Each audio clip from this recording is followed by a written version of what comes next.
ইদানিং সহিহ আকীদার কিছু ভাই গণতন্ত্রপন্থী ইসলামী রাজনৈতিক দলের সংগঠনে যুক্ত হচ্ছে।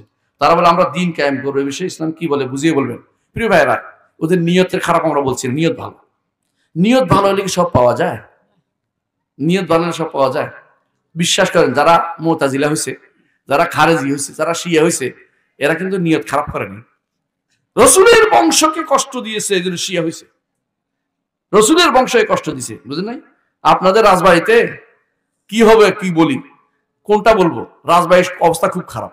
আমি একদিন যাচ্ছিলাম এই পথে, আপনাদের এই পথ দিয়ে, দেখলাম যে এই পাশে ইমাম বাড়া, এই পাশে হচ্ছে কাদেরি তরিকার তাদের পীর সাহেবের বাড়ি।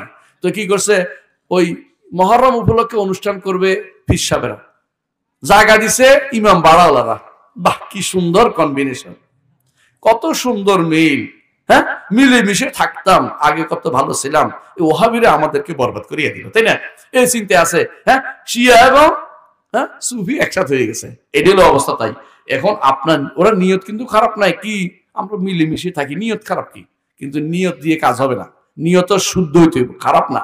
মনে বুঝছেন কিনা? আপনার ভালো নিয়ত, এটা আল্লাহর কাছে গ্রহণযোগ্য নিয়ত হইতে হবে, কোরআন সুন্নাহ ভিত্তিক নিয়ত হইতে হবে, এবং আপনার আমলটাও শুদ্ধ হইতে হবে।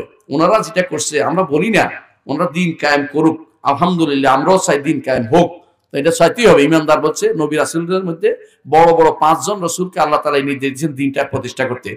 দিন প্রতিষ্ঠা অর্থ রাষ্ট্র প্রতিষ্ঠা, এইটা হলো ভুলটা। কথা বুঝছেন কিনা? যেখানে সেখানে কাঁধে উঠে আপনি যদি মনে করেন যে বাঘের কাঁধে উঠে আমি, বাঘের কাঁধে উঠে আমি চলবো, অথবা বাঘ না আমি কি, বান্দরের কাঁধে উঠে আমি শিকার ধরবো, তার কাজ হইব না কোনোটাই। এগুলি গণতন্ত্র কি আসলে বান্দরের চেয়ে ভালো নাকি? এগুলি শুকুরের চেয়েও খারাপ। গণতন্ত্র শুকুরের চেয়েও খারাপ, কারণ কুফরি তো আরো খারাপ। হ্যাঁ, শুকুরি তো আল্লাহ একটা সৃষ্টি, তাই না? শুকুরের আমরা কোনোদিন সুযোগ দেই? গণতন্ত্রকে শুকরের চামড়ার চেয়েও, শুকরের গোস্তের চেয়েও খারাপ মনে করবেন না?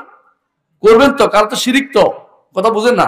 তো এরা গণতন্ত্র ফিটে উঠে ইসলাম কায়েম করে ফেলবে। হ্যাঁ, কি সুন্দর সিস্টেম। আপনারা বুঝতে পারছেন যারা ভুলের উপর আছে, দয়া করে তাদেরকে বুঝিয়ে বলেন, ভাই ঠিক আছে, আমরাও ইসলাম কায়েম করতে চাই, তবে তোমাদের ইসলাম কায়েম কথাটার মধ্যে কি আছে? ভ্যাক শব্দ। ইসলাম কায়েমের মূল জায়গাটা হচ্ছে রুট লেভেল থেকে শুরু করতে হবে, সেটা হচ্ছে অবশ্যই এদেশের মানুষের অন্তরের ভিতরে তাওহীদ প্রতিষ্ঠা করতে হবে। এই কবরগুলিকে কবরস্থানে স্থানান্তর করতে হবে। বুঝেন কিনা কথাটা? কবরস্থানে স্থানান্তর বুঝেন? আমি মাঝে মধ্যে বলি, ঢাকা শহরে যে সমস্ত এই মাঝখানে কবরগুলি আছে না, একটা গুলিস্তান মাঝখানে একটা আছে না, এই বেটা খুব কষ্ট পাচ্ছে, কারণ সারাক্ষণ ভ্যাঁ ভো, তাই না? এই যে গোলাপশাহ মাজার কয়, হ্যাঁ, এইটাকে যদি কোনো কষ্ট করে উঠে ওলি আল্লাহদের জায়গা পাঠাই দেওয়া হইতো, কোথায়? আজিমপুরে, তাহলে খুব ভালো হইতো, কারণ এই বেটা জায়গাটাও মুক্ত হইতো, আর শব্দ দূষণ থেকে বেচারা বেঁচে যেত। কিন্তু দেখা যাচ্ছে ওনারা শব্দ দূষণ নিয়ে থাকতে চায়, কারণ লাভ আছে। বিশাল বিশাল ডেকসি, খাবার, কবর, গাঞ্জা, কোনোটাই কম নাই ওখানে, সবটাই চলে, বুঝছেন না? নারী ও সব চলে ওখানে, নাউজুবিল্লাহ। এই হচ্ছে হারামিদের কারবার, বুঝেন না? ওরা কিন্তু যারা কবর পূজা করছে, নিয়ত খারাপ নাকি? বহুত নিয়ত বালা। কি নিয়ত বালা? হুজুর যদি আমার উপর সন্তুষ্ট হয়ে যায়, আল্লাহ সন্তুষ্ট হয়ে যাবে। এই যে এই নিয়তটা তার কাছে ভালো, আসলে ভালো না, বুঝছেন কিনা? আল্লাহর কাছে গ্রহণযোগ্য নিয়ত না। এই জন্য শিখতে হবে আপনার কোনটা গ্রহণ করতে হবে, শিখতে হবে।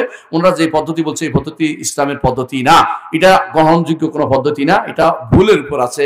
তাদেরকে আমরা দোয়া করি, তাদের জন্য তাদেরকে আমরা অনুরোধ করব, ফিরে আসুন, রাসূলুল্লাহ সাল্লাল্লাহু আলাইহি ওয়াসাল্লামের মানহাজের দিকে ফিরে আসুন। সেটা করেন।